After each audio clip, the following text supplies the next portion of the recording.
অপেক্ষার প্রহর শেষ হতে চলেছে উকিল বাড়িতে। এখানে দেবী মূর্তি মাটির সাজে সজ্জিতা। দেবী দুর্গা একাই পূজিতা হন শান্তিপুর উকিল বাড়িতে।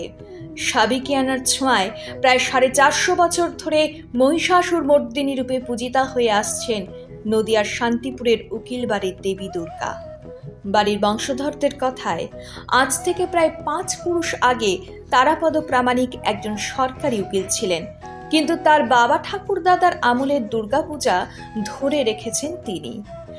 দেবী মূর্তির উচ্চতা খুব একটা বেশি নয়, রয়েছেন মহিষাসুর, সিংহ ও দেবী দুর্গা। তাই এই মূর্তি মহিষাসুর মর্দিনী রূপে পূজিতা হন উকিল বাড়িতে। যদিও চিরাচরিত প্রথা অনুযায়ী পুজোতে রয়েছে বিশেষ কিছু নিয়ম। পুজোর 4 দিন কাঁচা ভোগ নিবেদন করা হয় দেবীকে। এই প্রসাদ পুরোহিতকেই দিয়ে দেওয়া হয়।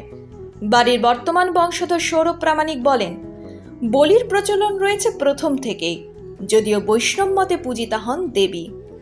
আখ এবং চাল কুমড়ো বলি দেওয়া হয়। 400 বছর আগে দেবী বিসর্জনের সময় নিয়ে যাওয়া হতো বেয়ারাদের কাঁধে করে, কিন্তু সময়ের পরিবর্তনে এখন আর কাঁধে করে দেবী বিসর্জন হয় না। সাবেকিয়ানার ছোঁয়ায় এখনো ঢাক বাজিয়ে পূজিতা হয় দেবী মহিষাসুর মর্দিনী।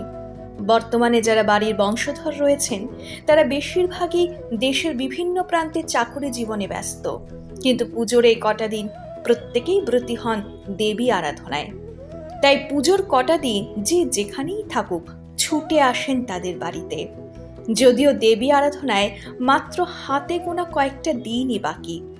প্রতিমা তৈরির কাজ প্রায় শেষের দিকে। সূক্ষ্ম সূক্ষ্ম মাটির তৈরি কাজ যেন অনবদ্য রূপ দিচ্ছে দেবী প্রতিমাকে। দেবী মূর্তিকে পুরোপুরি সজ্জিত না করা হলেও এখনই দেখলে মনে হয় সূর্যের মতো জ্বলজ্বল করছে দেবী মহিষাসুর মর্দিনীর। Bureau report, Arang news. কত বছর পুরনো আপনাদের? আমি যতদূর শুনেছি আনুমানিক ধরুন আমাকে নিয়ে পঞ্চম পুরুষ চলছে, মোটামুটি ধরে নাও 400-450 বছর। পুজোর ইতিহাস কি বা কীভাবে পুজো করা হয়? কীভাবে পুজো বলতে আমাদের এমনি তোমার নর্মাল যেভাবে দুর্গা পুজো হয় সেভাবে, বিশেষ কোনো নিয়ম রীতি সেরকম কিছু মানে যেরকমভাবে নর্মাল পুজো হয় গুপ্ত প্রেসের পঞ্জিকা মতে সেইভাবেই পুজো হয় আমাদের।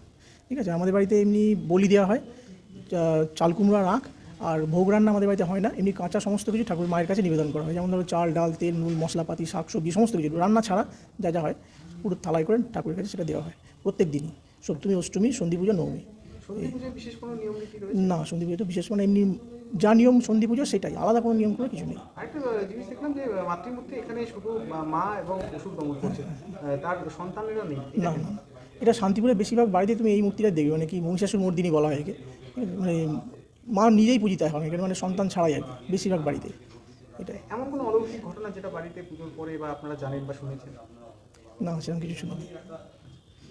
এই যে পুজো চলাকালীন কতটা আনন্দ বা বাড়ির লোক? হ্যাঁ, বাড়িতে সবাই আসে, আত্মীয় স্বজনরা যারা বাইরে থাকে তারা পুজোর সময় আসে, হইচই হয় বাড়িতে ভালোই তখন ওই কটা দিন। বিসর্জনে কী রীতি রয়েছে? বিসর্জনের সেরকম কোনো রীতি নেই, এমনি বাড়ির মহিলারাই বরণ করে সিঁদুর টিঁদুর যেমন বাড়িতে খেলা হয় সেরকমই, তারপর আমরা ঠাকুর নিয়ে গিয়ে বিসর্জন দিয়ে যাই। সেটা কি কাঁধে না গায়ে? না, আগে যে যা হতো মানে আগে কাঁধেই যাওয়া হতো, কিন্তু এখন যেহেতু মানে যারা নিয়ে যায় তাদের বেয়ারা বলে, সেটা এখন পাওয়া খুব সমস্যা হয়ে গেছে। মানে আমাদের তোমার 2008 সাল থেকে তোমার হচ্ছে এতে যায়, কী বলে, গাড়িতে?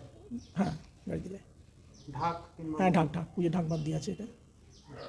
আচ্ছা, এই যে পুজোকে কেন্দ্র করে এখন কবে থেকে কাজ শুরু হয়েছে মাতৃমূর্তির? মাতৃমূর্তি আমাদের পাটে সিঁদুর দেওয়া হচ্ছে রথের দিন, রথযাত্রার দিনকে পাটে সিঁদুর হয়, তার 1 সপ্তাহ 1.5 সপ্তাহ পর থেকেই পুজো মানে তৈরি করা শুরু হয়ে যায়। আপনার নাম? আমার নাম সৌরভ প্রামাণিক। আপনি কে হন? আমি আপাতত এবারই মানে সদস্য। এই পুজো যে উকিল বাড়ি নামে খ্যাত কেন? উকিল বাড়ি মানে খ্যাত মানে আমার দাদু ছিলেন, তিনি মানে উকিল ছিলেন, তারাপদ প্রামাণিক। উনি গভর্নমেন্ট মানে সরকারি স্পিকার ছিলেন, সরকারি উকিল ছিলেন আর কি। সেই থেকেই শান্তিপুরে সবাই উকিল বাড়ি বলেই চেনে এটাকে।